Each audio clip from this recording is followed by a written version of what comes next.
declarar aberta a sessão da Academia Nacional de Medicina, de número 30, no ano acadêmico 191.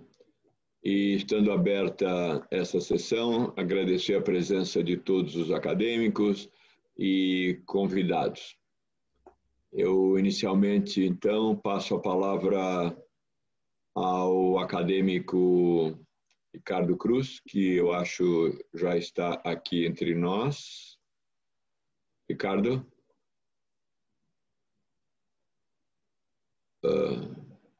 Não está, né, Sandra? Achei que estivesse.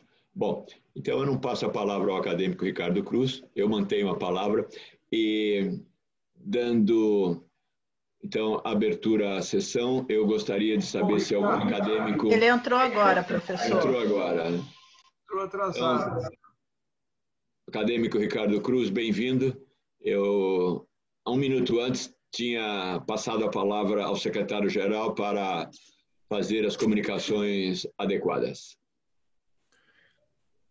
Excelentíssimo presidente da Academia Nacional de Medicina, Rubens Belfort Júnior, excelentíssimos acadêmicos, ilustres convidados, a Secretaria-Geral gostaria de informar que nós estaremos organizando a Sessão da Saudade em memória do acadêmico Irã Silveira Lucas, no próximo dia 20 de novembro, 20 de outubro, será uma terça-feira, e nós, a Secretaria-Geral também comunica com muito pesar o falecimento do nosso querido membro emérito da Academia Nacional de Medicina, Eustáquio Portela, que aconteceu há poucos dias atrás, e a Sessão da Saudade também em memória do membro emérito da Academia Nacional de Medicina, Eustáquio Portela, já está agendada,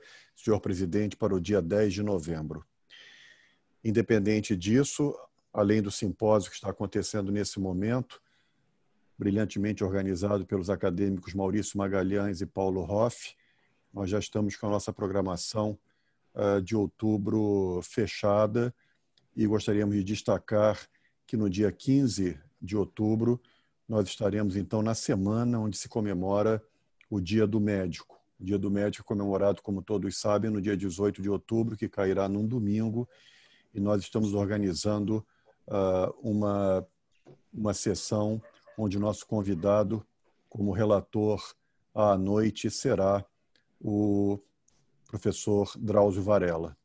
Aliás, nessa mesma noite, presidente e demais confrades, nós teremos o lançamento do livro do nosso querido acadêmico Vanderlei de Souza, e tenho certeza absoluta que será uma noite muito especial. Na tarde desse mesmo dia, a diretoria da Academia Nacional de Medicina anuncia que nós teremos uma sessão fechada para os acadêmicos, com 2 horas de duração, que acontecerá das 15h30 até as 17h30. Eu quero crer, presidente Rubens Belfort, que essas são as comunicações mais importantes da Secretaria-Geral nesse momento. Muito obrigado, senhor secretário. Então, eu passo a discussão e aprovação da ata, que foi enviada aos acadêmicos por correio eletrônico e por WhatsApp, na rede Confrades. Se houver algum acadêmico que tem algum comentário ou correção a fazer, por favor, se manifestem. Não havendo, nós consideramos essa ata aprovada. O secretário-geral já comunicou a reunião, então, de quinta-feira. Será uma tarde muito importante, porque nós vamos iniciar nessa reunião fechada, com acesso apenas dos membros titulares e eméritos, discussões relacionadas à próxima reunião fechada e a aspectos importantes como atualização e eventual aperfeiçoamento do Estatuto e do regimento interno, bem como a discussão do encaminhamento do registro das candidaturas a novos membros titulares, pendentes, como todos lembram, desde a interrupção das reuniões presenciais. Outros assuntos estão sendo também arrolados para essa reunião fechada e, mais uma vez, eu me coloco à disposição para receber sugestões relacionadas à ordem do dia. Será muito importante também essa conferência em comemoração ao Dia do Médico, graças ao relacionamento pessoal do Ricardo Cruz, nosso secretário-geral. O Dr. Drauzio Varela aceitou, e ele vai justamente falar sobre o médico que ele é agora e o que ele era há 30 ou 50 anos atrás. Há 50 anos atrás, né, Ricardo? Há 50 anos atrás. Meio século. O nome da conferência, presidente, será A Medicina e Eu, 50 anos depois. Isto. Em seguida, nós vamos ter, no dia 22 de outubro, uma reunião excelente. O programa está muito bom. Foi organizado pelo acadêmico Marcelo Barcinski e pelo acadêmico Marcelo Morales. E no dia 29 de outubro, vamos ter mais uma sessão de cirurgia, que, novamente, o pré-programa está excelente e vai fazer um pupurri com alguns dos excelentes brasileiros que estão clinicando em cirurgia nos diferentes países do mundo. Então, nós vamos trazer um número grande de cirurgiões de sucesso falando aqui na academia. Isto ainda é no mês de outubro, e nessa sessão também nós vamos ter recentes avanços, coordenado pelo acadêmico Brandão, falando sobre oncoterapia hepática, 10 minutos e 5 minutos. Em novembro também as reuniões já estão programadas. Nós vamos iniciar no dia 5 com uma grande atividade em telemedicina, onde nós vamos ter os presidentes, os maiores players de medicina do Brasil, tanto privada quanto pública, comentando o que já fizeram de telemedicina em 2020 e que o pretendem fazer em 2021. Telemedicina, um caminho sem volta. E as reuniões continuam assim, porque também na semana seguinte está sendo programada essa questão já comentada hoje à tarde sobre imprensa e medicina, discutindo esse aspecto muito importante. E, novamente, no dia 19, o Camargo. E nós vamos terminar, dia 26 de novembro, a última sessão do ano, com uma programação muito interessante, organizada pelo acadêmico Gilberto e o acadêmico Ricardo Cruz, sobre a beleza, a medicina e a cultura, já também com a participação de vários acadêmicos. Então, a programação está feita. Eu esqueci de comentar também que nós vamos ter ainda uma outra reunião sobre recentes avanços em medicina, com um médico do Nordeste, que o Dr. Ricardo Cruz vai dar o nome agora, porque eu esqueci, que ganhou um prêmio agora sobre inovação em medicina, um grande prêmio no Brasil sobre inovação em medicina, basicamente apresentando a possibilidade de uso da pele do peixe tilápia em reparações de cirurgia plástica. Eu não lembro o nome dele, Ricardo, você lembra? Doutor Edmar. Como? Edmar. Edmar. Então, acho que vão ser assuntos interessantes.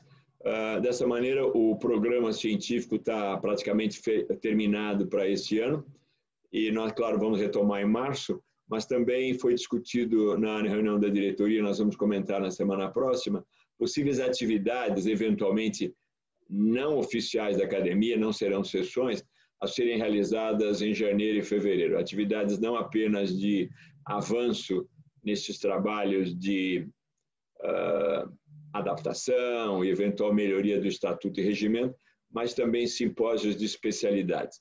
Então, a Academia Nacional de Medicina tem uma agenda, eu acho, já terminada, planejamento para esse ano, e já estamos encarando 2021. Agora eu passo a palavra aos acadêmicos para as suas manifestações e comentários. Se alguém quiser uso da palavra, por favor, levante a mão.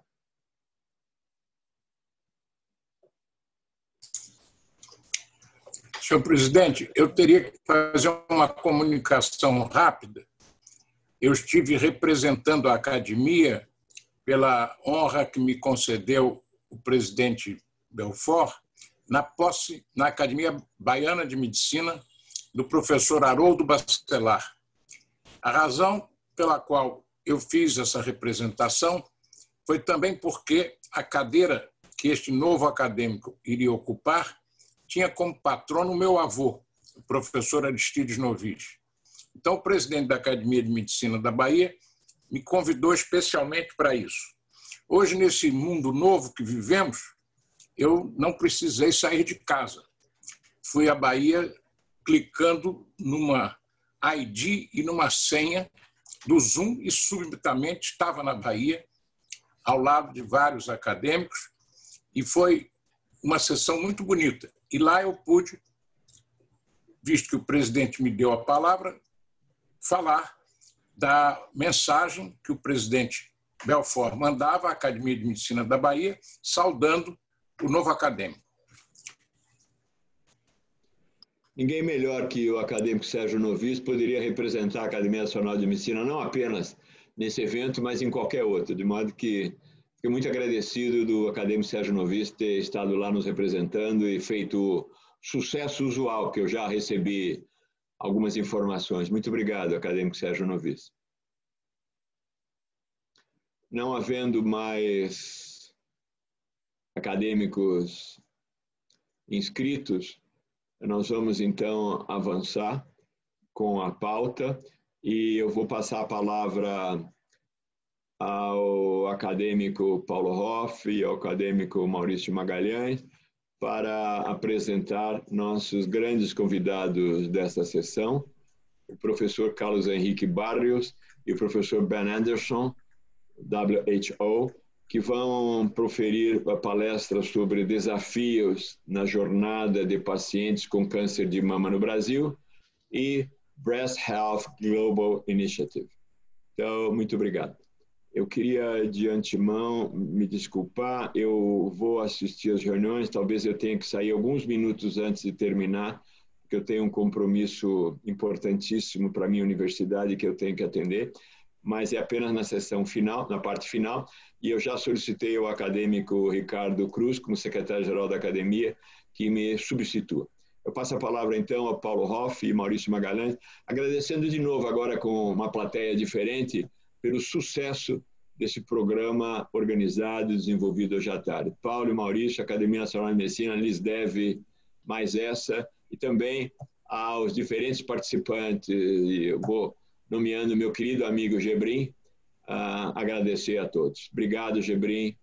Paulo, Maurício, por favor. Obrigado, senhor presidente. Eu acho que vai ser um prazer fazer a apresentação do professor Carlos Barrios, um colega e amigo de longa data. O professor Carlos Barrios atua em Porto Alegre, no Rio Grande do Sul, professor da PUC.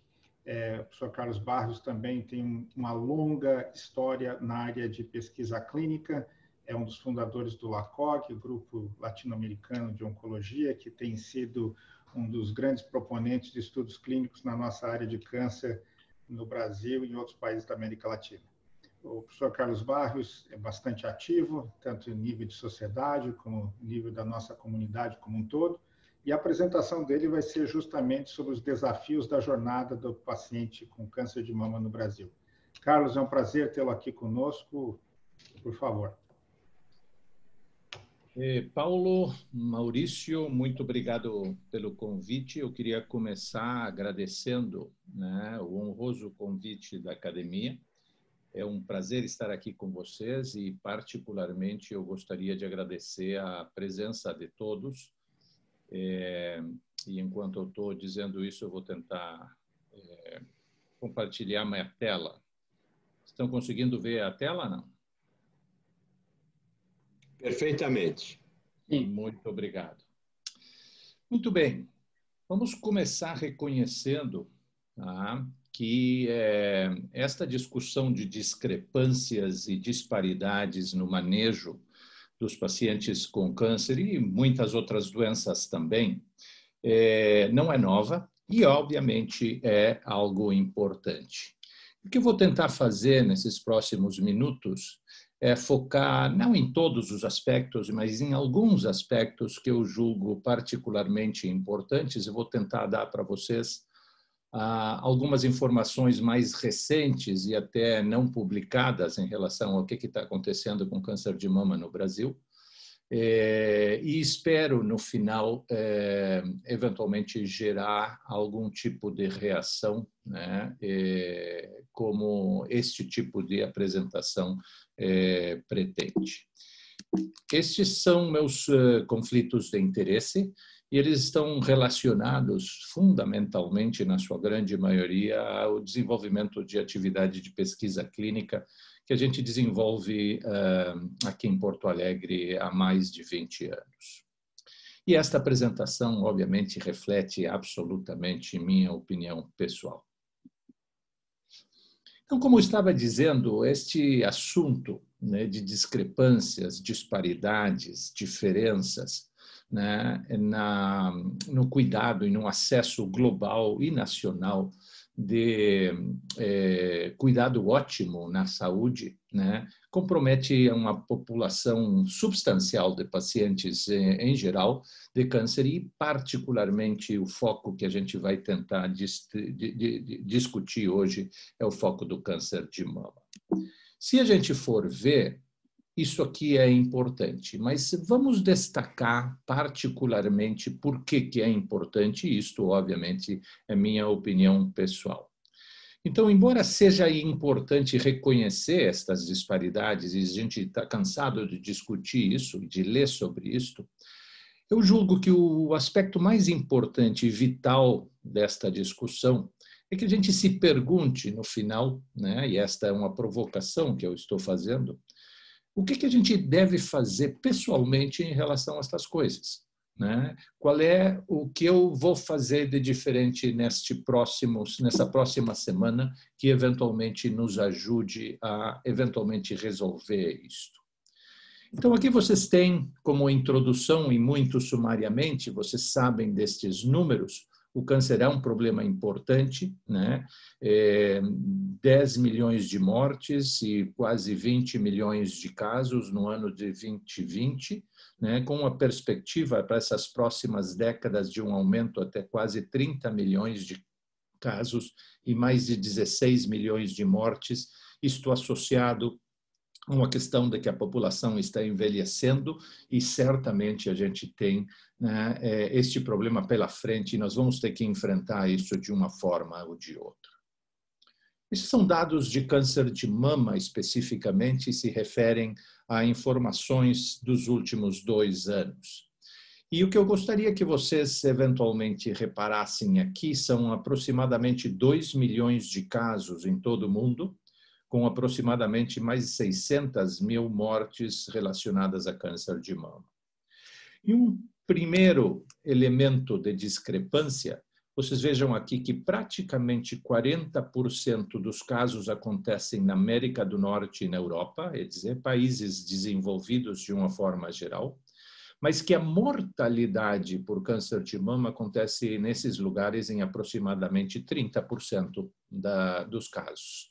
Então, já existe uma discrepância facilmente identificável aqui em relação ao que é incidência e o que é mortalidade. Mais casos em países desenvolvidos, com menos mortalidade nesses países. Então, do ponto de vista prático, esses números ficam mais claramente, né, observados aqui, em dados de 2018, onde a gente vê que os países que têm um índice de desenvolvimento maior, apresentam uma maior incidência da doença e uma mortalidade menor.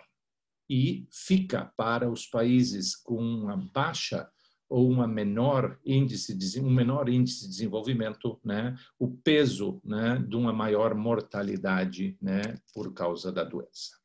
E aqui eu quero que vocês reconheçam uma relação perversa que tem sido estabelecida entre GDP e câncer de mama, incidência e a mortalidade. E aqui vocês veem claramente, se a gente vê a relação de GDP com a incidência, nós vemos que a incidência aumenta à medida que aumenta o GDP. Países mais desenvolvidos têm uma maior incidência. Agora, onde é que está a relação perversa? É que, à medida que a gente vê, né, o aumento do GDP diminui a mortalidade. Países com menor GDP têm uma maior mortalidade e isto, obviamente, tem consequências que a gente precisa reconhecer e trabalhar. Esse aqui é um fato absolutamente marcante e que eu gostaria de compartilhar com vocês.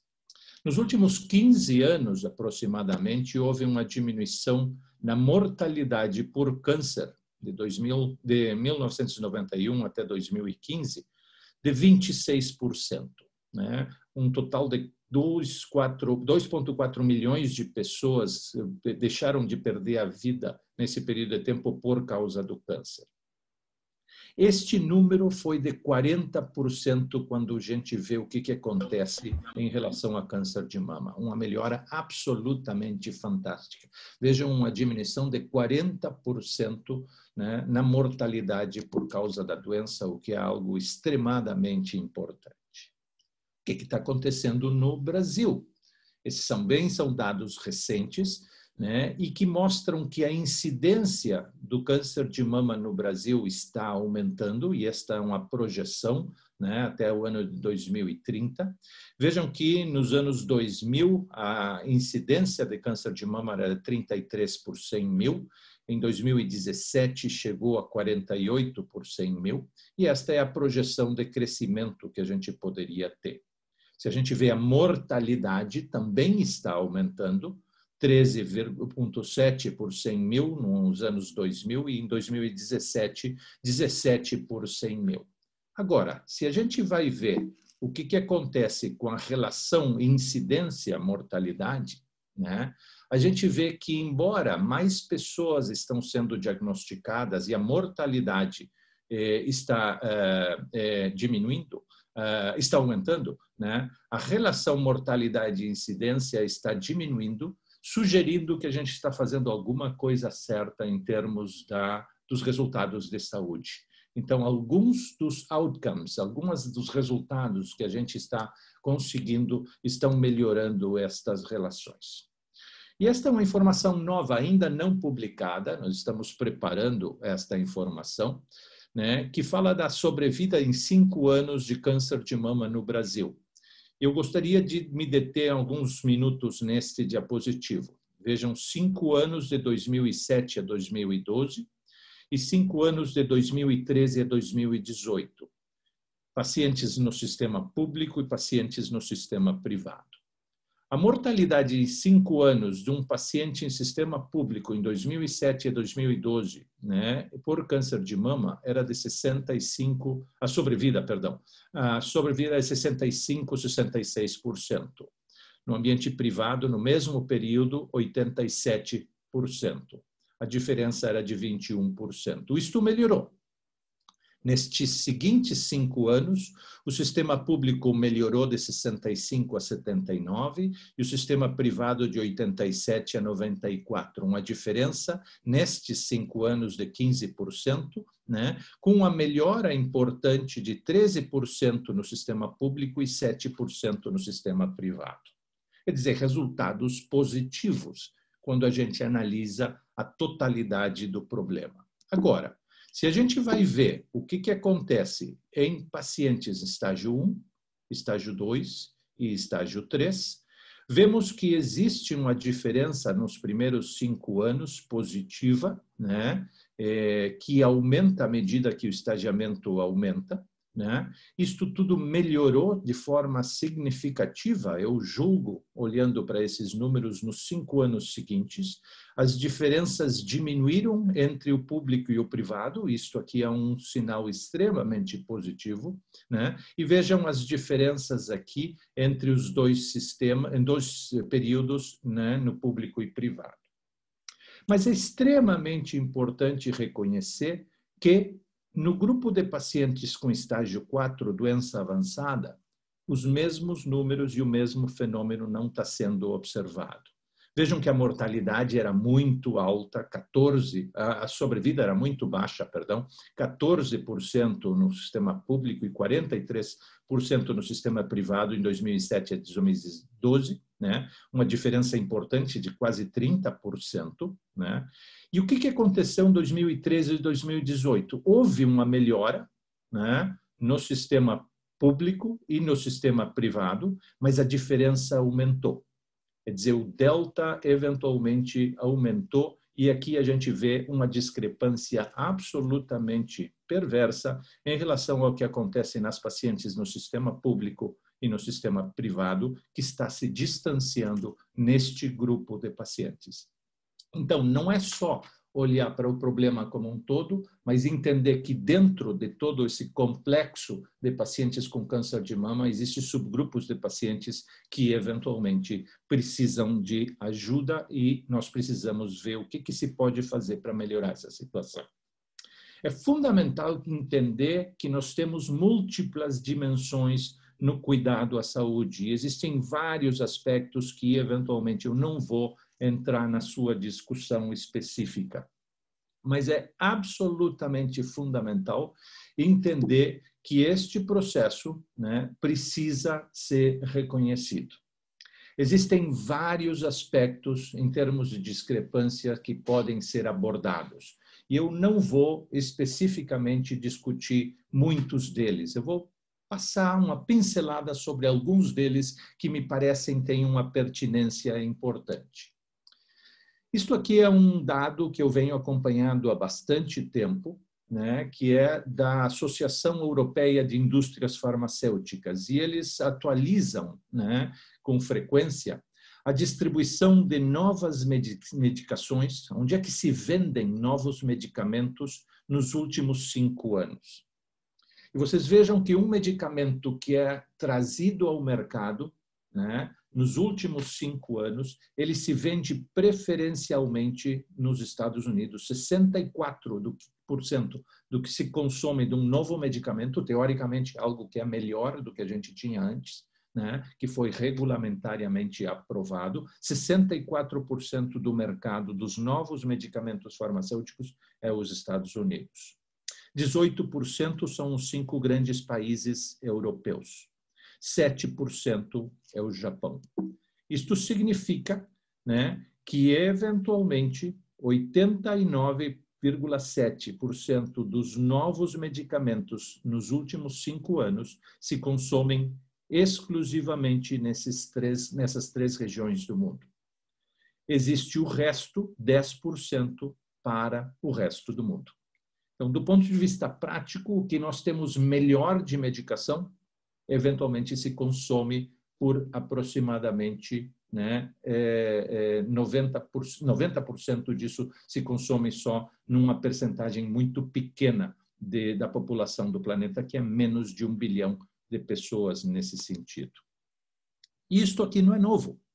Nós sabemos que, dependendo de quanto a gente investe em alguma coisa como saúde, por exemplo, os resultados estão de acordo com isso, né? Isto aqui não é universal, mas esse aqui é um exemplo que eu uso há bastante tempo, né? E que diz que discrepâncias têm sido correlacionadas com o resultado, né, por um tempo muito prolongado. Este aqui é o Titanic, né? E aqui vocês têm homens, mulheres, crianças e o total, classificados de acordo com quem comprou uma passagem de primeira classe no Titanic, uma passagem de segunda classe no Titanic e uma passagem de terceira classe. E vocês vejam que a mortalidade do que aconteceu no Titanic dependia de quanto dinheiro você gastou na sua passagem. Na primeira classe, sobreviveram 63% das pessoas. Na segunda classe, sobreviveram 43% das pessoas. Na terceira classe, sobreviveram 25% das pessoas. Então, isso aqui, obviamente, tem uma conotação né?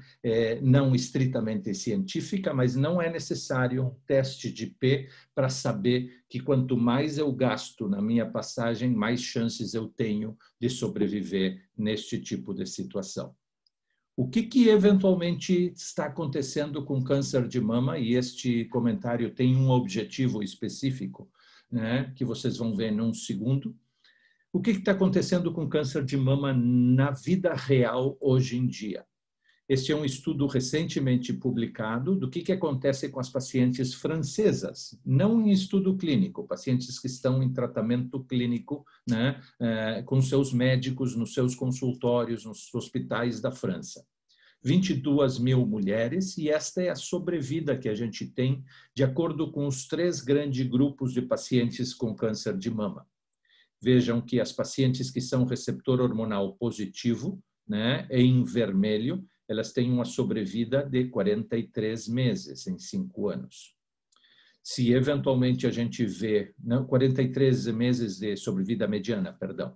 Se a gente vai ver as pacientes triplo negativas, tem uma sobrevida muito pobre, de 15 meses, né, de sobrevida mediana. E as pacientes que têm doença HER2 positiva, para a qual a gente desenvolveu medicações nos últimos 15 anos que são extremamente eficazes, têm uma sobrevida de 50 meses, muito parecida à sobrevida que a gente obtém com os últimos estudos que testaram esses novos medicamentos, o que é uma situação extremamente reconfortante para nós, dizendo que a tradução dos resultados da pesquisa clínica está se observando na vida real, nas pacientes, na prática clínica. Então, vejam estes números aqui e vamos ver o que acontece no Brasil. Esses são dados gerados pelo LACOG, apresentados em um congresso internacional há poucos anos atrás, e vocês vejam a sobrevida das pacientes com câncer de mama receptor hormonal positiva, né, aqui separados em 2 grupos,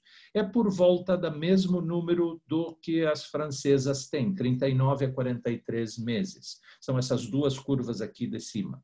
A sobrevida das pacientes triple negativas no Brasil também é 14 meses. Né? Nós temos as mesmas quimioterapias que os franceses têm para tratar este grupo de pacientes. E o resultado não é bom. Né? E vejam o que acontece com essas pacientes HER2 positivas.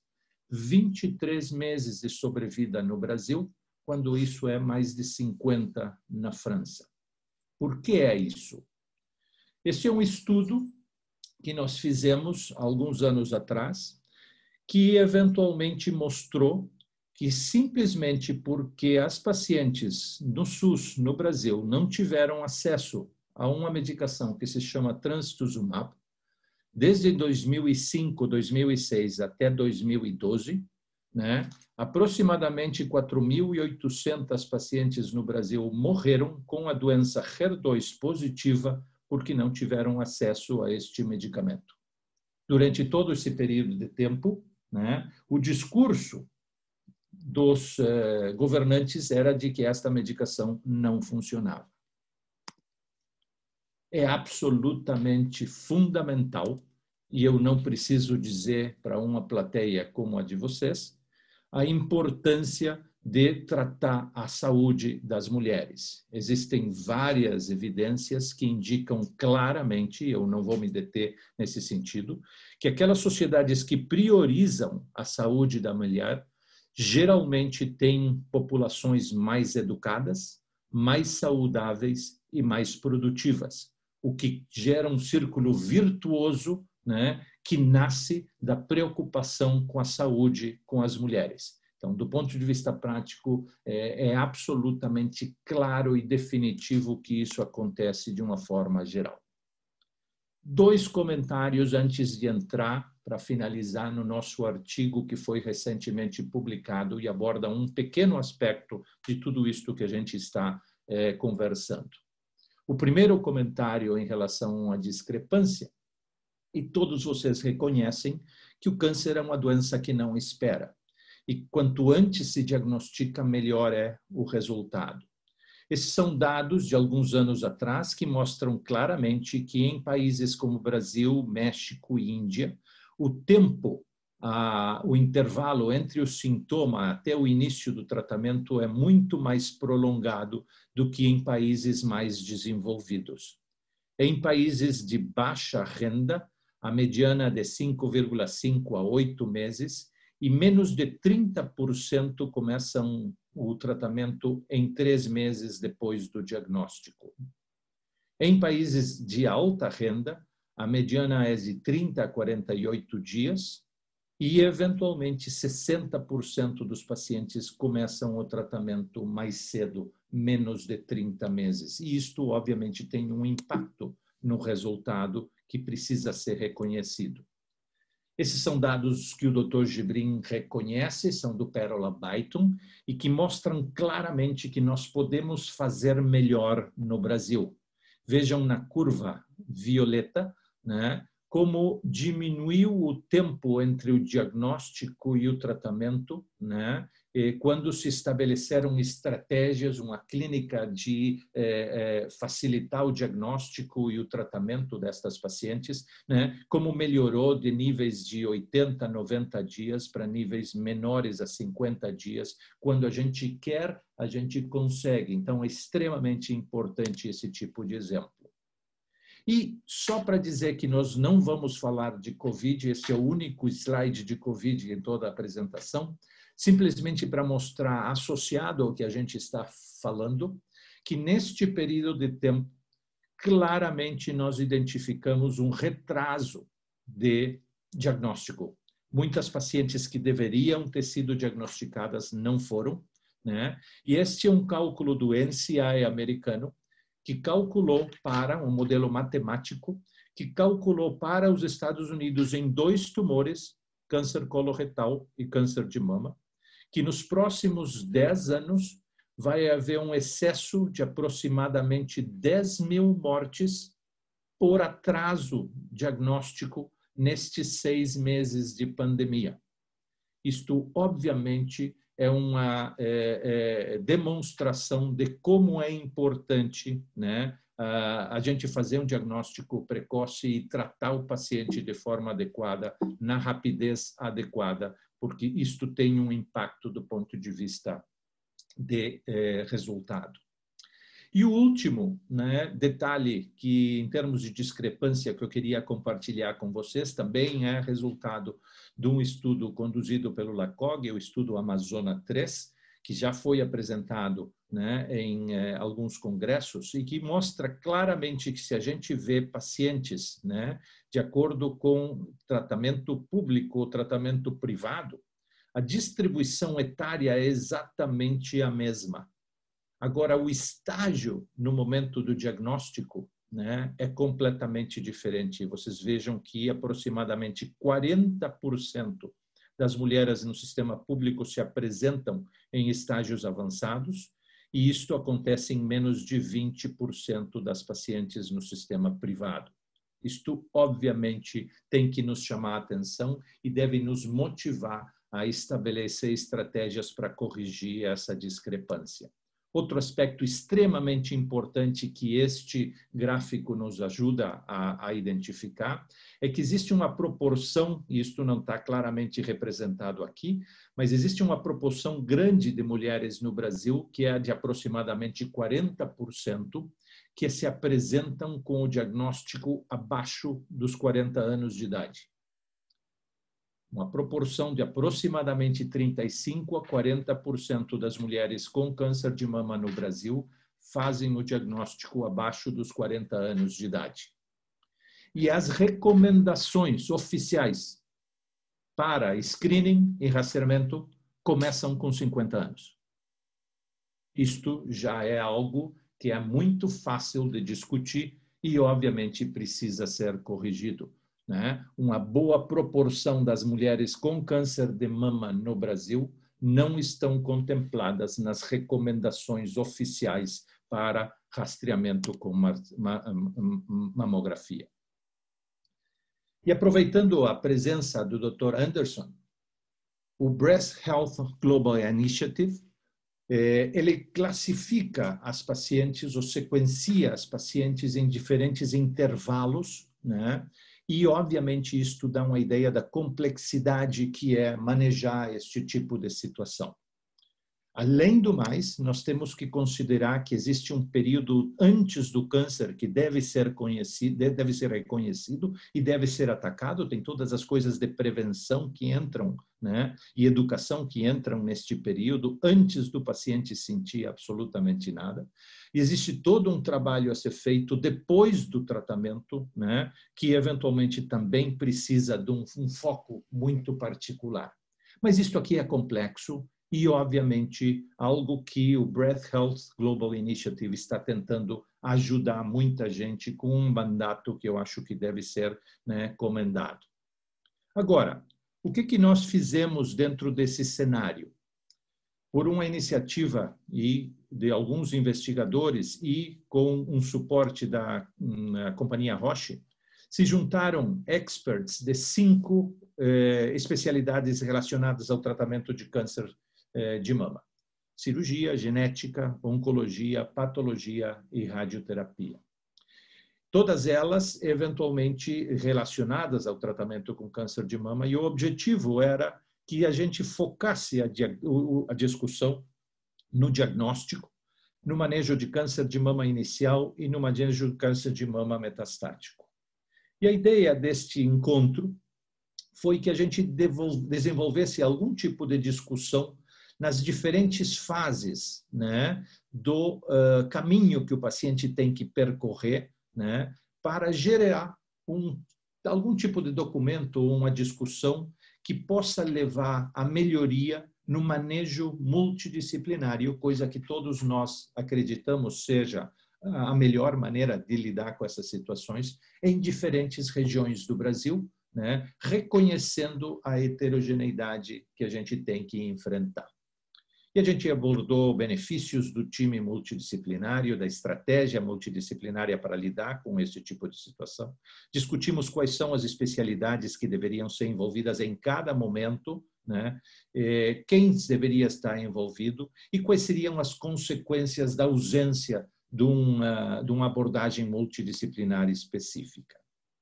A ideia do time multidisciplinar é, obviamente, algo fantástico, algo que está sendo aplicado de forma consistente e que tem benefícios absolutamente incontestos, né? Reduz o uso de práticas questionáveis, né?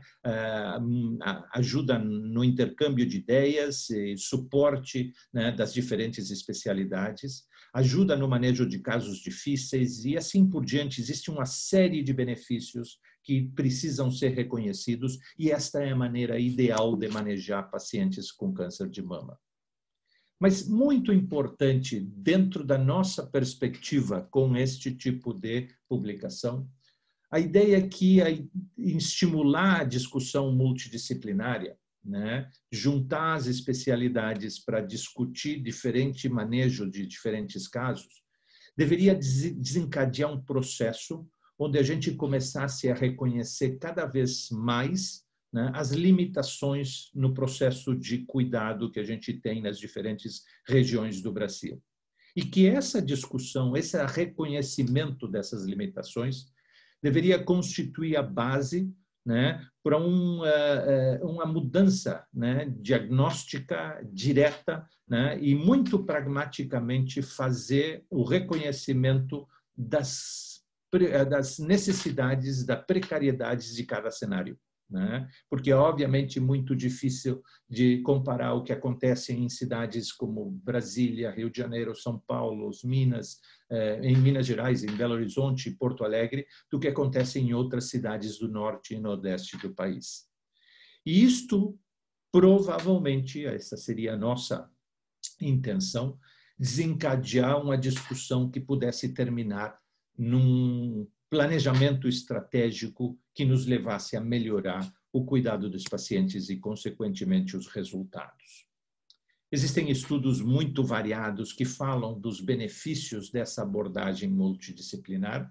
Este é um estudo escocês que mostra claramente, num grupo grande de pacientes, e é o único estudo que eu encontrei que tem 2 grupos de pacientes separados, instituições separadas, e mostra claramente com a implantação do abordagem multidisciplinar uma melhora na sobrevida de câncer, né, que é incontestável e certamente, né, relacionado com o uso dessa estratégia de manejo de casos.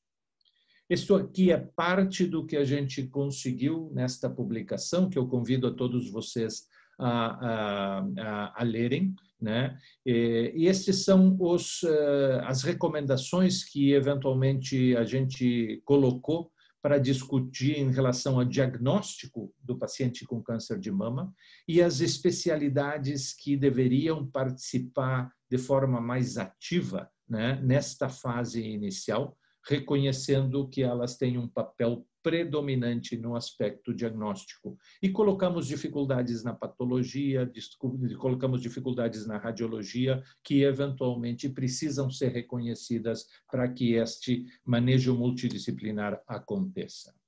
A mesma coisa foi feita para pacientes com câncer de mama inicial, algo extremamente importante, porque é uma doença nesse estágio absolutamente curável, né? Então, do ponto de vista prático, nós temos que fazer o melhor possível para que isso aconteça. Também as especialidades que precisam, né, ter uma participação predominante nesta fase, né, indicando o melhor tratamento e combinando as melhores estratégias e o melhor sequenciamento do tratamento nesse tipo de cenário. E, obviamente, na doença metastática, como eu mostrei para vocês, provavelmente seja nosso calcanhar de Aquiles em relação a câncer de mama neste momento, onde as discrepâncias em relação à prática no sistema público e a prática no sistema privado, como eu mostrei para vocês, está aumentando, né? E esta é uma disparidade que nós precisamos reconhecer e tentar resolver.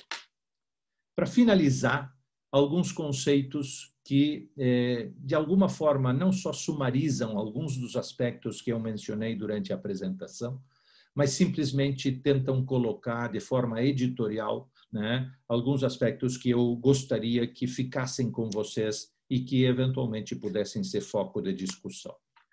Primeiro, nós temos que reconhecer muito claramente que nós temos uma grande heterogeneidade no manejo da saúde no Brasil e que as nossas diferentes regiões representam, né, situações que precisam ser muito claramente definidas.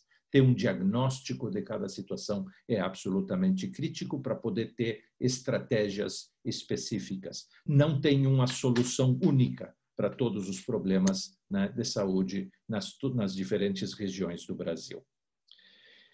Existem, como eu mostrei para vocês, melhoras na sobrevida em 5 anos de câncer de mama, mas ainda permanecem disparidades muito significativas, particularmente nas pacientes com doença avançada, né?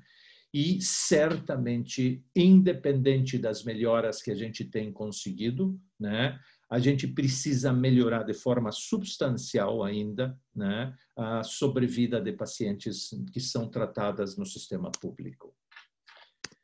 É absolutamente crítico que a gente reconheça que existem guidelines, recomendações internacionais. O fundamental desses guidelines e recomendações é que, de alguma forma, nós temos que fazer que, de forma eficaz, isto se traduza em prática clínica e se implemente para que realmente tenha benefício na população. Ter um guideline, ter uma recomendação, ter um programa, né, muito bonito, mas se isto não se retraduz em benefício direto à população, não funciona. Nós temos que avançar adaptando dados que são de evidência clara, né? Mas adaptar isso aos nossos recursos, às nossas particularidades culturais, e nós sabemos que a cultura pode ser completamente diferente em diferentes lugares do Brasil, e adaptar isto a um contexto regional para que isto funcione, né? E a ideia fundamental é que a gente termine no final com um programa nacional consistente e sustentável. e reconhecendo que existem barreiras em todas as regiões, é fundamental, como eu disse há alguns minutos e durante a apresentação, que a gente faça um diagnóstico preciso, né, das barreiras em cada região, porque, como eu disse e repito, não tem uma solução única para todas as regiões e todas as situações. E fundamental envolver experts locais, tanto nacionais quanto regionais, né, e lideranças da comunidade nesse sentido, porque sem isto aqui não vai funcionar. Com isto, gostaria de novamente agradecer ao Paulo e ao Maurício pelo convite e a todos vocês pela atenção. Muito obrigado.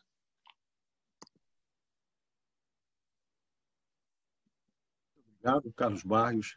Realmente foi um espetáculo a sua apresentação. Eu quero até confessar que esse trabalho, quando eu li há um mês atrás, foi o que motivou essa sessão de hoje. Eu fiquei tão encantado, conversei logo com o presidente, com o secretário-geral, sobre nós trazermos esse tema e isso acabou gerando esse simpósio todo. Então, eu queria duplamente agradecer a você e a todo o grupo de autores, porque graças a esse estupendo trabalho, como foi apresentado, nós tivemos a oportunidade de ter esse simpósio de altíssima qualidade. E nós vamos continuar agora. Eu vou apresentar a vocês o professor Ben Anderson. O professor Ben Anderson foi citado várias vezes, desde a primeira apresentação do GBRIN. Ben Anderson é um mastologista, ele é de Seattle, de Washington, onde ele trabalhou no Fred Hutch durante muito tempo, e lá ele desenvolveu um trabalho fantástico como líder, chefe do serviço de câncer de mama, e, paralelamente, ele desenvolveu um trabalho internacional, que ele vai apresentar agora, Breast Health Global Initiative, que procura exatamente estratificar esses recursos de acordo com a regionalização e os recursos disponíveis em cada centro, e fez um trabalho muito grande também na União Internacional contra o Câncer, onde ele foi membro do board por muito tempo, e agora ele está indo para Genebra, onde ele vai assumir a parte de câncer de mama da Organização Mundial da Saúde. Ben Anderson, I thank you very much for your participation. I know that you are very busy, involved in many other activities, but I thank you for you open your agenda and to be with us. And I'm sure your contribution will be very important. I'm very glad that the presentation of Professor Barros was in English, then you could follow and see what you are doing in Brazil. And I'm sure your presentation will enrich us, enhance our program. And I thank you one more time for your available to be here. Thank you very much, Ben Anderson. You have the time that you need for your presentation. Obrigado, Mauricio. I really am so honored to present to the National Academy of Medicine of Brazil. This is a great honor for me. And Dr. Barrios, Professor Barrios, that was a wonderful presentation. I thank you for having the slides in English. But I valued everything that you said. Thank you. So Mauricio, please let me know if there are any issues with the slides. You should be seeing them now. Do you see my slides full screen? Yes. Very good. I can see you just put for presentation now. They're not full screen. They're not full screen yet. Hold on for a sec. Let me try this again.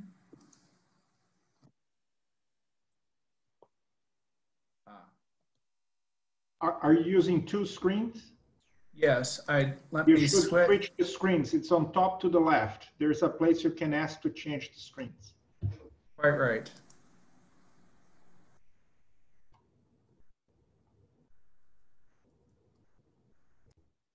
Is it working now? I just got a message that says it's unstable.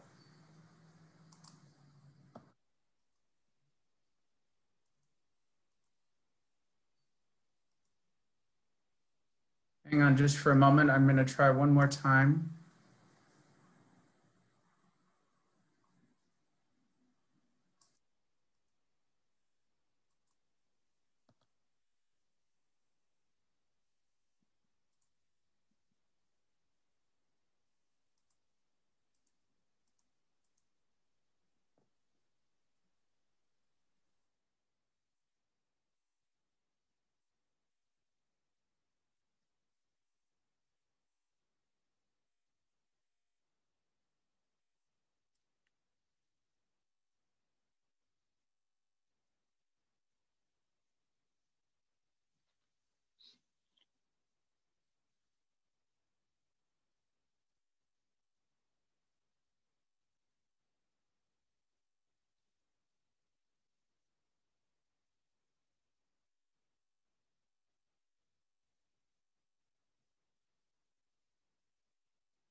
Now you have it.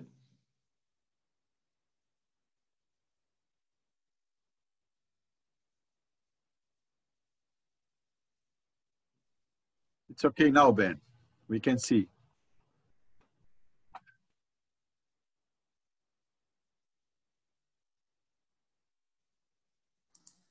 Can you hear me now? Yes. Great. Sorry again for the delay. So I will be talking about the Breast Health Global Initiative, which I have chaired since 2002.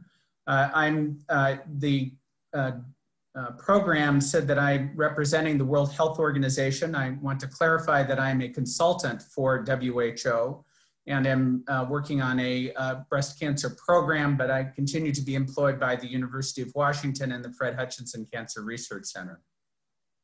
The Breast Health Global Initiative was co-founded by the Fred Hutchinson Cancer Research Center and Susan G. Komen for the Cure.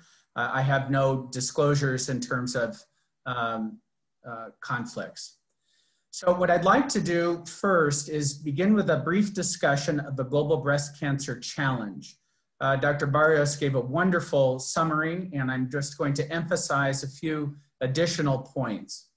Breast cancer globally is the most common cancer around the world. It has the highest incidence and the highest prevalence, and is the leading cause of female deaths worldwide. If we look at disability-adjusted life years, they are lost. More disability-adjusted life years are lost to breast cancer than any other cancer. As such, it is very important that we address this. In the past, was thought that breast cancer was primarily a problem of high-income countries. This is really not true today. The majority of breast cancer cases and deaths are occurring in low and middle-income countries. And the problem is getting worse. By 2030, 75% of the projected 2.2 million new breast cancer cases will be in low and middle income countries. Over 800,000 deaths are also the majority will be occurring in these regions. As you've already heard, 5-year survival is good in high income countries, greater than 90%, but 66% in India and 40% in South Africa. And while that, of course, is a grim statistic, it also is a demonstration that there's this potential for improvement. But we also have to realize that this impacts upon generations. Very recent data from IARC is showing that in sub-Saharan Africa, half of the breast cancer deaths are occurring in women under the age of 50. And for every 100 women under the age of 50 that die from breast cancer, 210 children become maternal orphans. So it has a generational impact that means we must address this. If we look at the incidence of cancer, we can see that the incidence is highest in high-income countries, whereas the mortality rates are the worst in low and middle-income countries.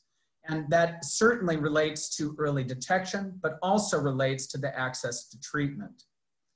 If we look at the prevalence of breast cancer, so these are women living with breast cancer, similar to incidence, we see the highest numbers in high-income countries.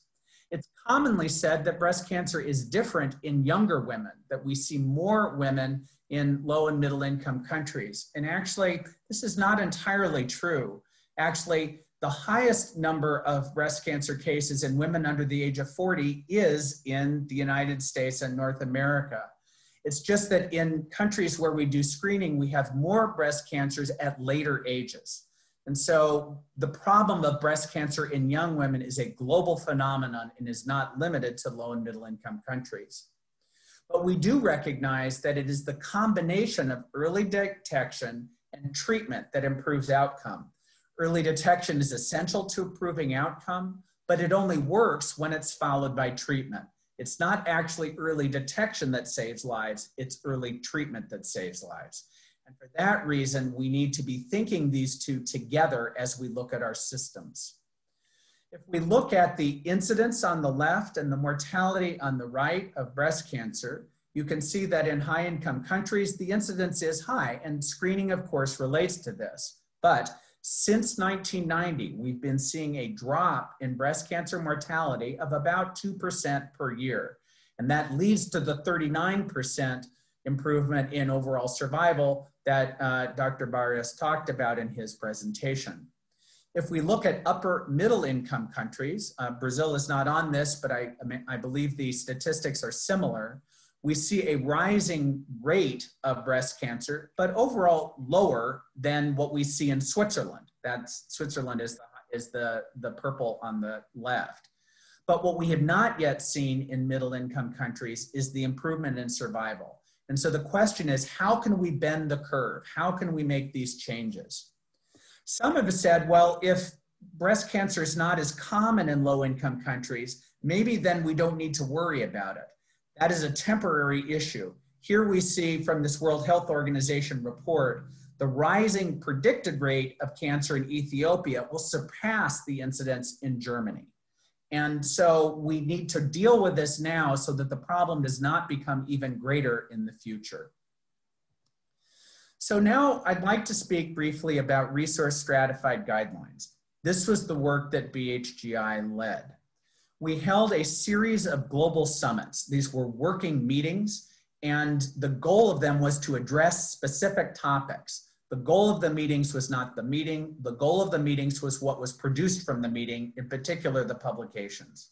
So in the first two global summits, we developed this concept of resource stratification. In the next three summits, we validated this and also used resource stratification for supportive care. The most recent summit, which a number of you were participants in this, was held in Seattle in 2018, where we developed the idea of phased implementation. How do we implement guidelines? So we defined 4 tiers of resources in this resource stratification. Basic level, we said, if you don't have these resources, you cannot improve breast cancer outcome. Breast surgery would be an example of this. We don't today have a way of eliminating breast cancer that does not involve removal of the primary. The second tier we described as resources that would make major improvements in survival. So many of the drug therapies that we heard about in the last presentation would fit this. The next tier, the third tier, were resources that might not improve survival, but nonetheless were important. So breast conservation, being able to preserve the breast rather than doing a mastectomy, that does not make women live longer, but it certainly makes the therapy more acceptable. And therefore, more women we anticipate will participate. And then there's some resources to not focus on because they're too expensive and we don't get enough benefit. Some of our high-end imaging tests would fit this group. Breast MRI, PET scans, they're expensive.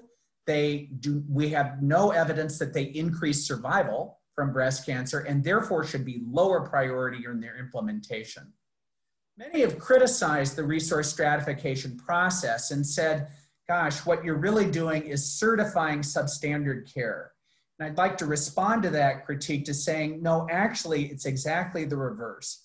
What resource stratification does is it provides a method for building systems that are functional. It allows you to identify where the gaps are so that you can make sure the systems are working optimally. Because if we simply bring in the expensive resources without the infrastructure that makes it work, it's a waste of resources, it's a waste of money. So we developed these tables. These were conceptual in health systems, early detection, diagnosis, and treatment by stage. And that was the basis of our work. As an example, in early detection, the most fundamental strategies for early detection is taking a history and doing a clinical breast exam, which all clinicians would recognize. When we look at imaging, actually mammography is not the first test to bring on board, ultrasound is, because we need to be able to identify clinically detectable lesions, palpable masses, and ultrasound is more useful for that than mammography. The mammographic screening debate, which tends to dominate our conversation, it's important, but it is not the first step.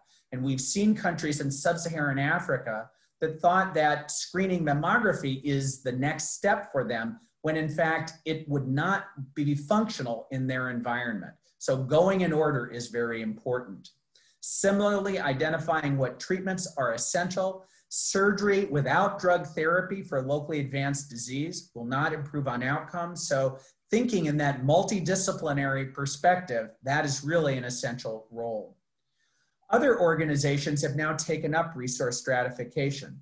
ASCO, the World Bank, the World Health Organization, and NCCN have now adapted this in certain ways. I'd like to show you the NCCN framework for resource stratification. They used a methodology for taking their standard guidelines, with which you're already familiar, and doing a resource stratification exercise to lay out the resources in those levels as you saw. And then they developed a lexicon with colors to show how to prioritize the resources.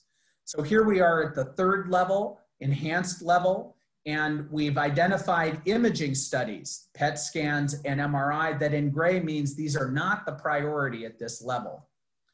We identify at the next level down alternatives. So if one does not have CT scans, that should not stop one from treating cancer, because we know from experience that our older imaging studies, such as chest X-ray and ultrasound, these are methods that are practical and a reasonable substitute for CT when CT is not available. And similarly, at the basic level, if we then look at these resources and remove the others, it provides that skeleton framework of what is it that we need to have. As an example here, estrogen receptor testing is basic. If you cannot do estrogen receptor testing, which is a problem in much of the world, then we don't know who to give endocrine therapy to and who not. That's a misplaced resource. So identifying what is fundamental, that was the basis of our work. NCCN then went on and developed an approach called harmonization. And I think very highly of what they've done, because this is taking those somewhat challenging, complex, resource stratified guideline diagrams and applying them in a specific region. NCCN with the American Cancer Society went to Nairobi. They were also working with IBM and the Clinton Foundation. And they pulled together a group of African nations, representatives from several African nations. And what they did was they went through the guidelines to identify what do we consider standard and appropriate for sub-Saharan Africa. And so by bringing together these organizations, they allowed an African version of this that is really highly evidence-based, but appropriate to the resources as judged by the people in country. They used a formalized development methodology, which I think is important to do. And by virtue of having these guidelines, when these were first presented in Paris, what I was most struck by was the Africans that presented this. This was not NCCN that presented it, it was the Africans. And they kept referring them to our NCCN guidelines. So I think this is really a very important strategy in improving these outcomes. We now have 46 harmonized guidelines for sub-Saharan Africa, and they've been endorsed by a number of ministries of health. And so I think this is a really valuable strategy that allows for evidence-based approaches that should be moving forward. I'm not suggesting that NCCN is the only methodology, but I do think it's an example of a good one. And they are now doing other regions. The Caribbean has had a first generation of this, and it's fascinating to compare the Caribbean and the sub-Saharan African guidelines to see where they're similar and see where they're different. So now I'd like to talk about international healthcare and the framework through which this happens. Because those of us in the medical community, while we may have a sense of what needs to be done, it's up to others to actually implement these. We know that between 1/3 and 1/2 of cancers can be prevented. So tobacco control, HPV vaccination, these are very relevant strategies. Early on, WHO limited themselves to risk reduction in order to address this. But we also realized that at least half of these cancers will not be able to be fixed by virtue of risk reduction. And that's when we have to do early detection followed by treatment. At least 65% of breast cancers will not be eliminated by risk reduction adjustment. And we do have evidence that early detection strategies are cost effective at reducing mortality. And I think we saw great examples of this in the prior talk.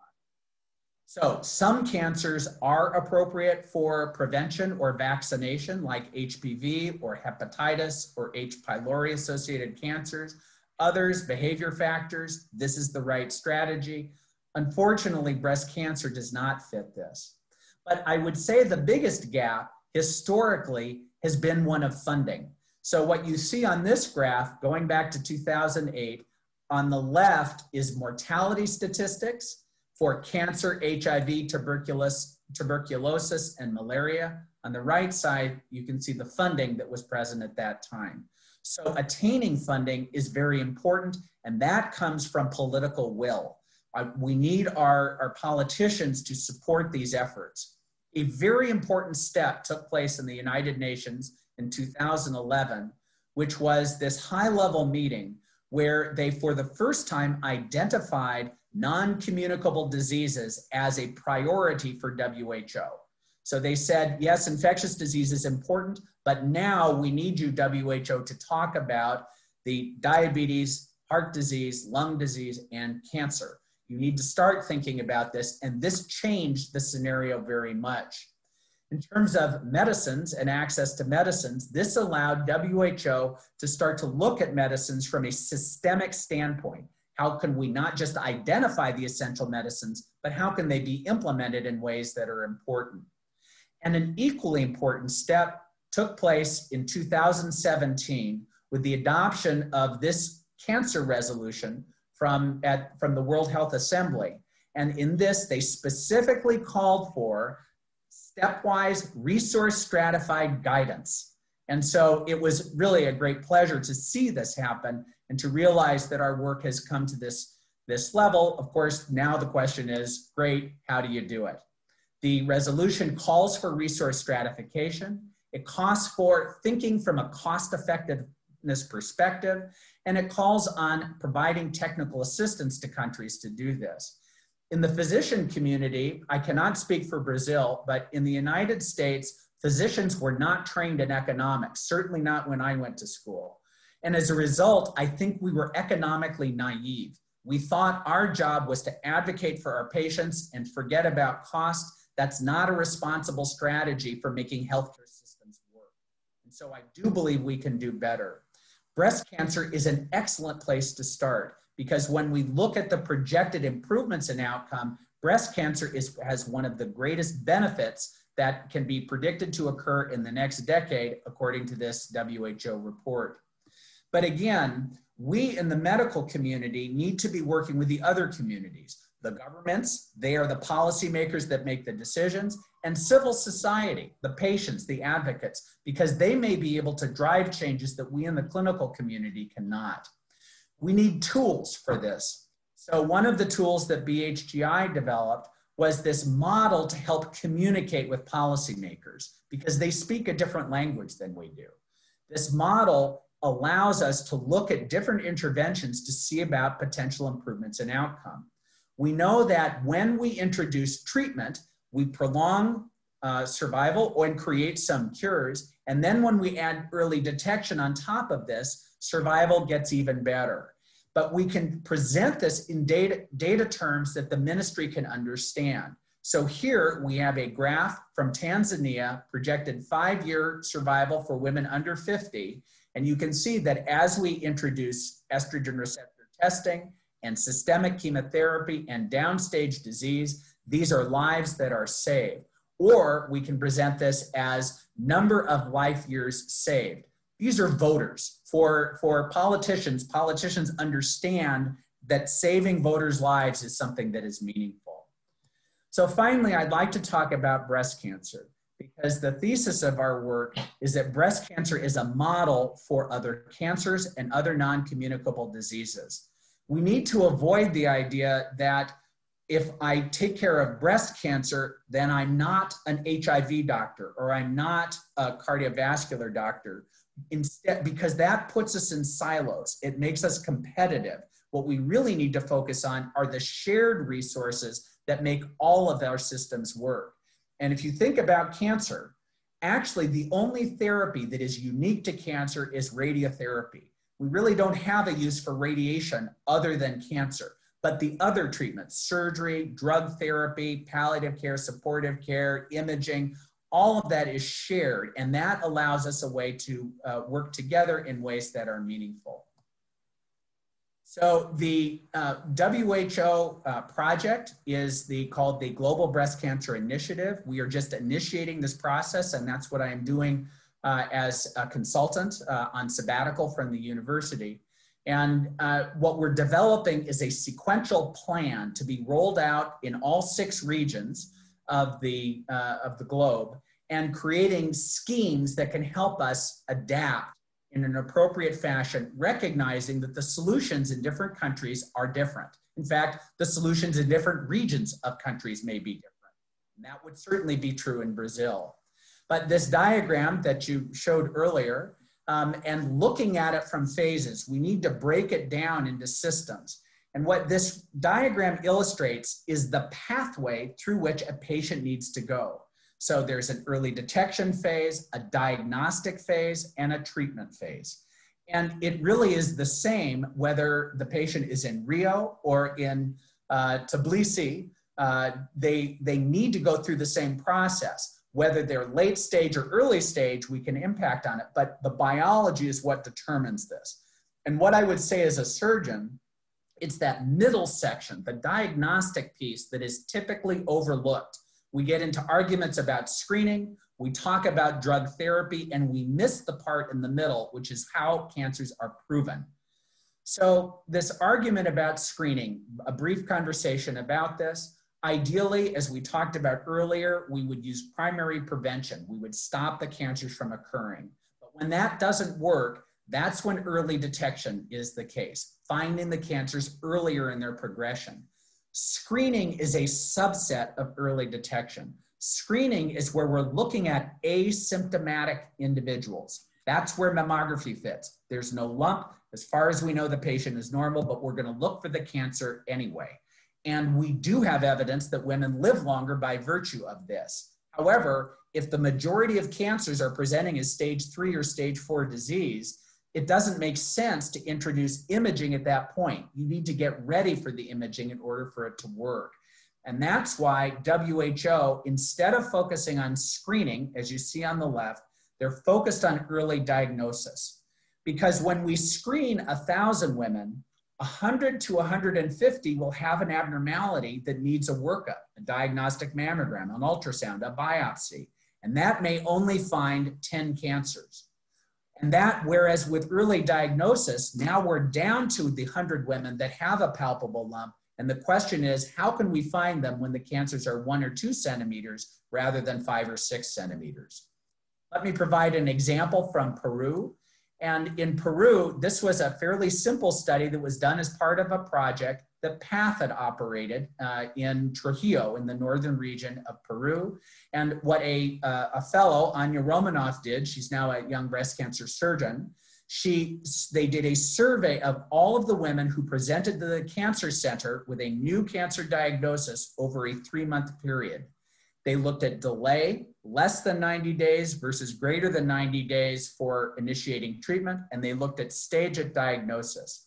The very disappointing part was how long it was to take the patients to present. In fact, it was over a year, over 400 days of delay on average.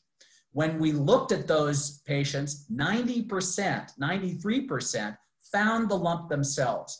So the idea that we talk about in screened populations don't encourage self-exam, that does not make sense unless you have screening mammography and unless everyone is participating.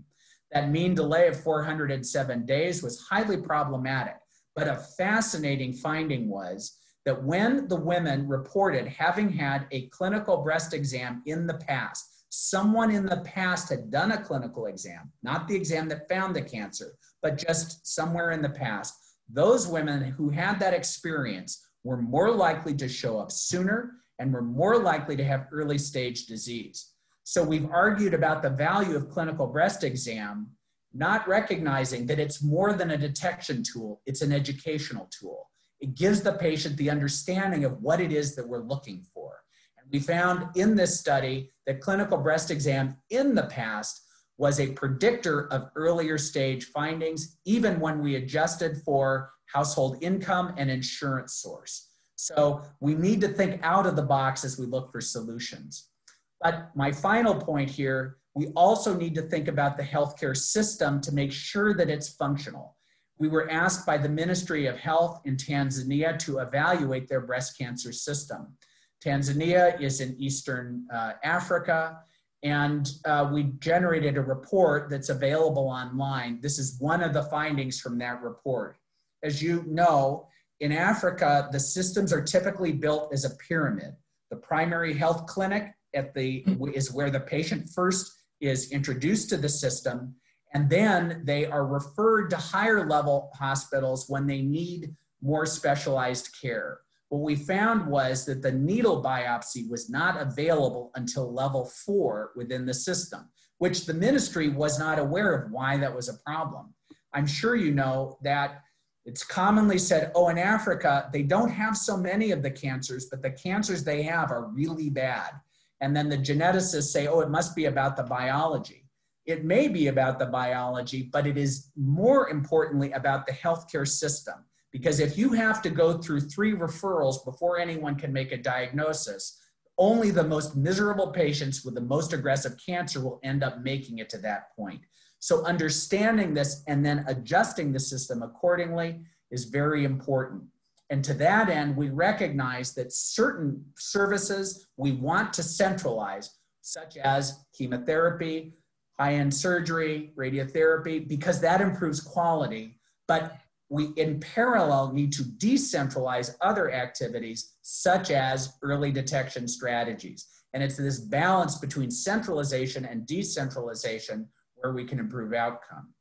And finally, we need to recognize that the patients are an active participant in this. So while we in medicine talk about early detection, diagnosis, and treatment, it's the survivors that organize and create awareness. It's the complete loop. So the advocates, these advocacy organizations are very important to drive changes that are meaningful. What do we do from the oncology community? We can make evidence-based assessments to help drive policy discussions. We can help identify what interventions should be adopted based upon the evidence that we understand. We can help monitor and implement. Measuring outcome is essential. And through this, we can work together with the advocates to help generate political will. This, I believe, is how we will see global improvements overall. So in summary, cancer is increasing around the world, and the current public health response to date has been inadequate to control the disease burden. We need to change this. The UN has now mandated new changes that put non-communicable diseases on the global health agenda. And we in cancer are part of that. This is a very good step. Cancer early diagnosis followed by timely and effective treatment. Not only is this helpful in terms of breast cancer, but it helps us organize the systems. Because if we can do these type of referral and information transfer systems and make breast cancer work, colorectal cancer is not far behind. And these are similarly things that could be useful for other non-communicable diseases for making our systems work better. To that end, breast cancer can be a catalyst for change by developing structures that are relevant to women's cancers and women's health throughout their life continuum. I believe this is a very exciting period that we're now entering, and I just want to thank you very much for your attention today. Thank you very much, Ben Anderson. Has been a fantastic presentation. It's really, we have a lot of things to discuss in this topic, and I think together with Barrios that made another fantastic presentation before, they are really complementary. They each other are, in the Brazilian point of view, in Latin America, and what we have presented, it's the same difficult that we have in the whole world, and we should look for solutions for this. I also want to, can we acknowledge Dr. Gabrim, who was the generator of some of the data that was in Dr. Barrios's study. He was one of our participants in the Global Summit, and I see him on the screen, and I would be remiss if I didn't acknowledge his presence and participation as well. Thank you. Thank you very much, Ben. Now we will open for debate. Of course, if you have any questions and comments from the audience and the academics, if they want to make any question. Is there any question? I cannot see all the... Dr. Barsinski is raising his hand, I think. I think you'll need to unmute, sir. Professor André Barsinski. Please, Marcelo Barsinski, please. Yeah, Marcelo is an academician, is an immunologist from the academy. Yeah, are you hearing me? Yes. Yeah, so yes. I want to congratulate the organizers of the meeting and both speakers. And it was a fascinating series of two presentations, which were very high impact. And there's no doubt that the capacity to solve all those health problems depend on the health system that is provided by each of the countries. So I have one question and one comment. The question is, when will we be aware of what happened with the African, sub-Saharan African experience and the Caribbean experience? And also, I would like to ask both speakers, what do they think of the role to think outside the box, the role of the teaching hospitals and universities in general in trying to improve such a type of program, let's say for breast cancer? And what type of change has to be made in the teaching curricula in the medical school, putting together perhaps medical curricula with curricula of other specialties, not necessarily those that train medical students? So this is my question. Dr. Barrios, would you like to speak first, since you are our Brazilian expert? Look, I'm far from being an expert, but as you are. But certainly, just for your sake and understanding, I'm going to answer in English. Dr. Barsinski, I think that your question is extremely appropriate.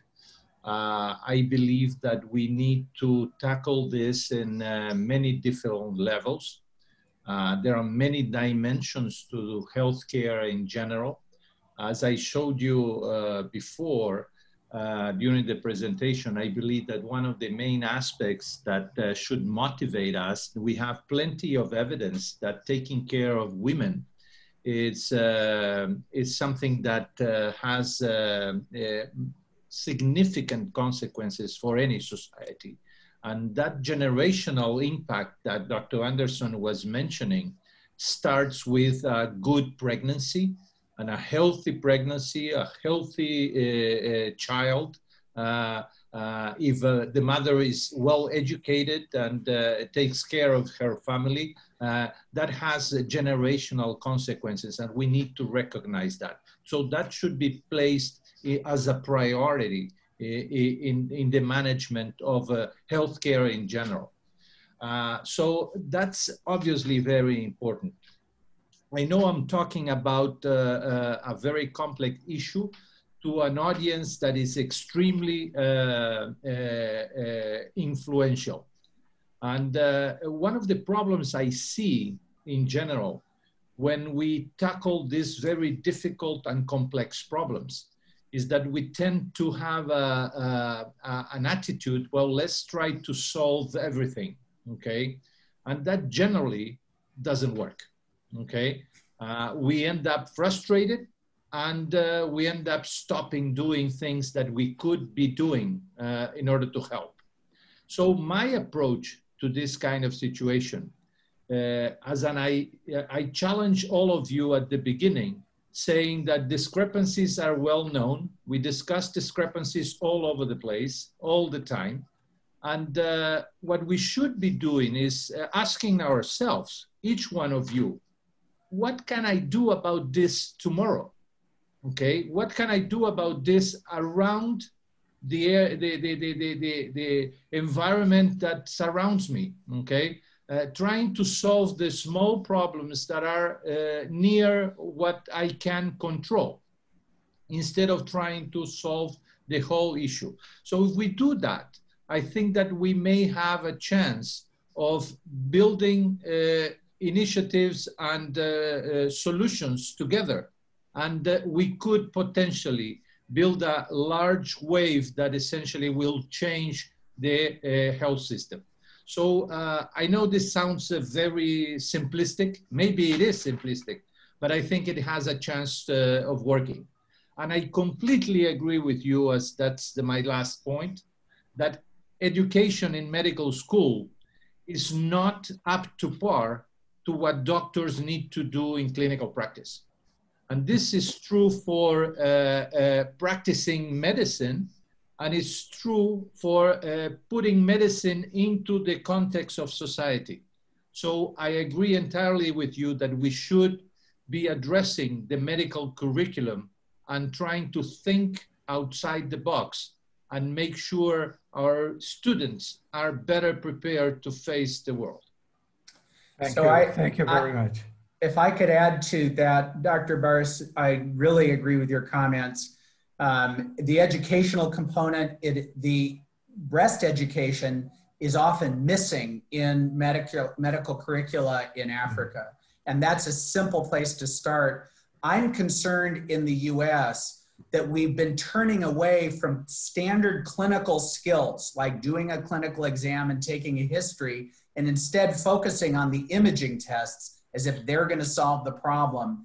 And it's like never learning how to use a stethoscope. I think that's a bad plan.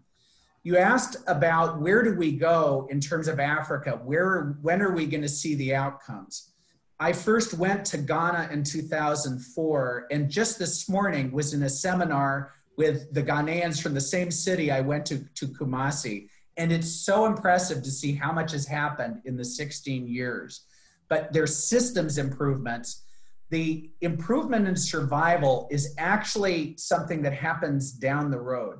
So when we started screening mammography in the 80s, it took about 10 years before we started to see that drop in survival. So we also need to think about intermediate metrics. So stage at diagnosis, that is a very important metric. Finding out how can we get the majority of cancers through whatever method to be early rather than late. Those sorts of metrics, I think, will help us sort out how to do this better. But I also agree that was a great question and observation on your part. Thank you very much, both of you. Thank you. Another question?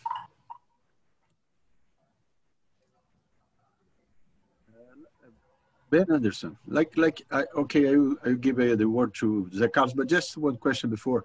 Ben Anderson, we have discussed during the seminar, during the day, that at least in our public institutions in Brazil, we are not discussing about economy. There is only cutting investments. They are never analyzing the cost effectiveness of all the activities.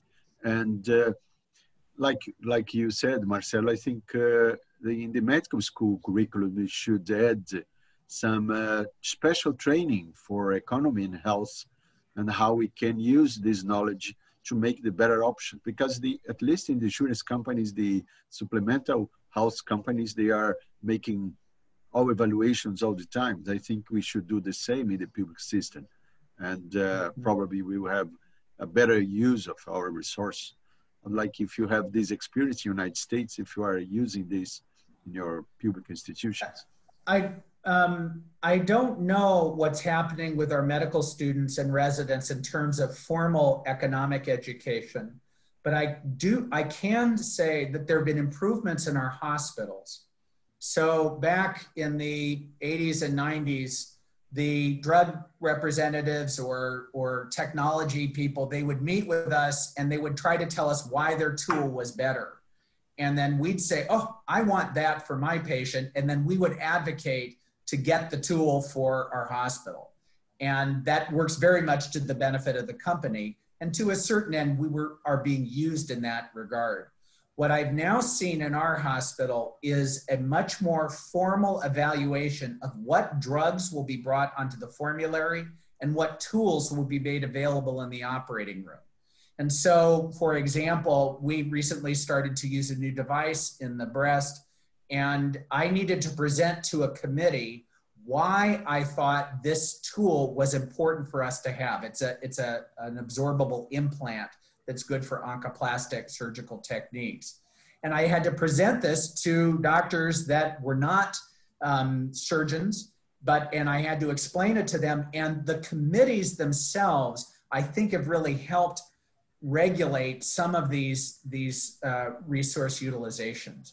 So, but it's similar to what Dr. Barrios said. That's an example of something where we need to be thinking, if I'm operating, am I saving as much, am I using less resources to do this while still getting the same result? That I have a responsibility to cost containment. And that, I think, is a philosophy that we could adopt in the medical community.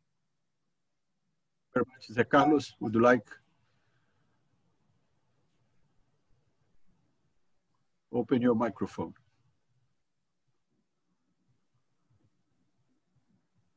Yes, Mr. Chairman, Maurício Magalhães, meu estimado, querido e muito admirado acadêmico. Não sei se o nosso presidente da academia está presente, mas eu vou fazer só uma apreciação com relação à apresentação do professor Carlos Barrios. Ele talvez não se lembre, mas era eu presidente da Sociedade Brasileira de Oncologia Clínica entre 1989 a 1991, quando eu presidi o 7º Congresso Brasileiro de Oncologia Clínica. Ele aplicou o seu currículo para membro titular da SBOC, Sociedade Brasileira de Oncologia Clínica. Ele era um uruguaio, recém-chegado no Brasil, nem sei se ele tinha dupla cidadania. Eu fiquei encantado com o currículo dele e eu tinha uma certa autonomia para aprovar. Incontinenti aprovei o currículo do professor, na verdade, Carlos Henrique Escoteg Barrios, para nosso titular da Sociedade Brasileira de Oncologia Clínica. E eu fiquei muito feliz com isso, porque hoje ele é um dos mais importantes oncologistas clínicos do Brasil. Não sei como é que é essa vivência dele como uruguaio de nascença brasileiro, mas eu acho ele um perfeito brasileiro. Perdeu o sotaque, fala com português sem sotaque, com uma grande clareza, e é um luminar da oncologia do país, pontificando no Rio Grande do Sul. Então, eu gostaria de fazer, depois dessas considerações ancestrais, perguntar a ele, dentro do que você abordou, eu conversei ainda há pouco, no intervalo, com Maurício Magalhães, sobre uma certa inquietação que eu tenho com relação à prevenção do câncer no Brasil, estendido para todas as mulheres brasileiras a partir dos 40 anos. A segunda questão é que, pela complexidade que o câncer de mama se revestiu em todos os seus aspectos, eu tenho uma impressão que ela está quase se equiparando com as hematopatias malignas, que eu sempre considerei as leucemias, sobretudo agudas, como uma doença institucional. No meu ponto de vista, que não mudou, eu acredito que um médico não pode, no seu consultório, tratar uma leucemia aguda. Para mim, é uma doença institucional.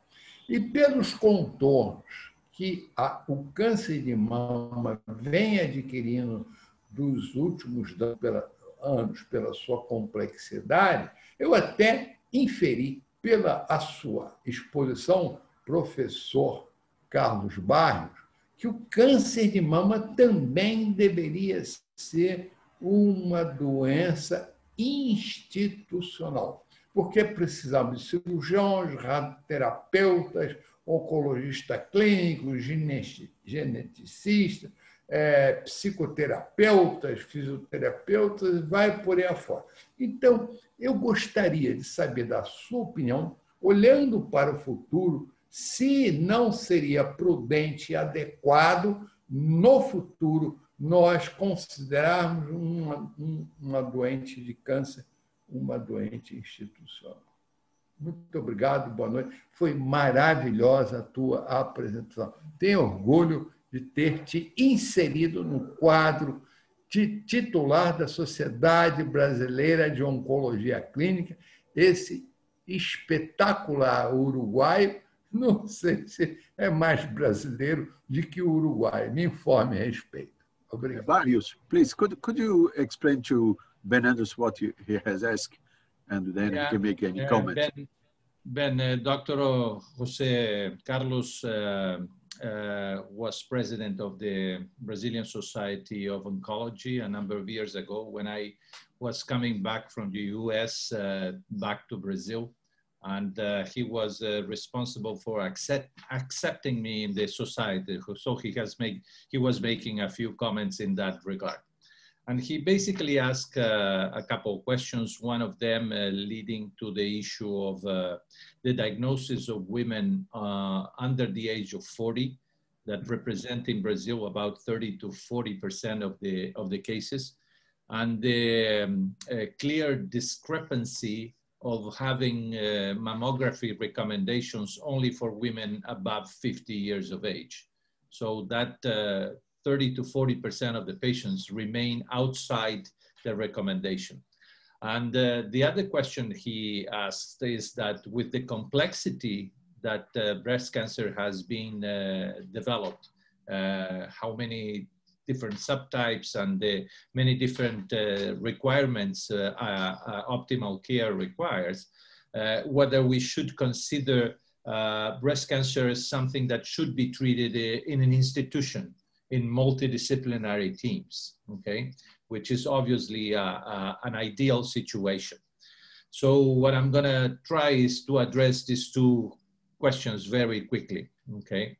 And what I'm going to tell him is essentially that the issue of the early diagnosis is obviously critical, as we know, as Dr. Anderson has shown, that early diagnosis relates to outcomes almost directly, okay? So the earlier you make the diagnosis, you're going to have a better outcome in those cases. So it's obviously something we need to put a lot of effort on. The recommendations on the screening mammography, obviously, in my opinion, need to change, and we need to address this. I feel that in Brazil, the issue of breast self-exam has been downgraded, and I think that that's a big mistake, as Dr. Anderson mentioned. And I'm very glad he mentioned, I've been saying this for a long time, even though we don't have tests or trials that show that breast exam, self-breast exam increases survival, okay? You need to put that into the context that is educational. And you have evidence that when you do breast examination, you have smaller tumors at the time of diagnosis. Absolutely, without any question. So you should not be looking for the tumors that have 0.5 centimeters okay, in a mammography. You should look for the tumors that are 1 or 2 or 3 centimeters that are perfectly curable, okay, if you treat them appropriately, and that the patient can detect and help you in that regard. So in my opinion, we need to address this with the government and see if we can change that regulation. In terms of the issue of institutionalizing breast cancer, I think that that's ideal. And I agree with you that the best care will come out of multidisciplinary discussions. However, I think that we need to be pragmatic. This is not possible in all regions, okay? We need to try to address this situation. Telemedicine and virtual meetings certainly will be able to help. We are learning. This is going to be a positive outcome out of this COVID crisis. We are much more inclined to accept this virtual interaction. So I think that that certainly will be helpful in the future. But I think that we have a long road to go before we can say that all patients with breast cancer are going to be treated in a tertiary center, okay? We need to be prepared for the patients that need surgery for a 2-centimeter tumor in a community hospital, okay?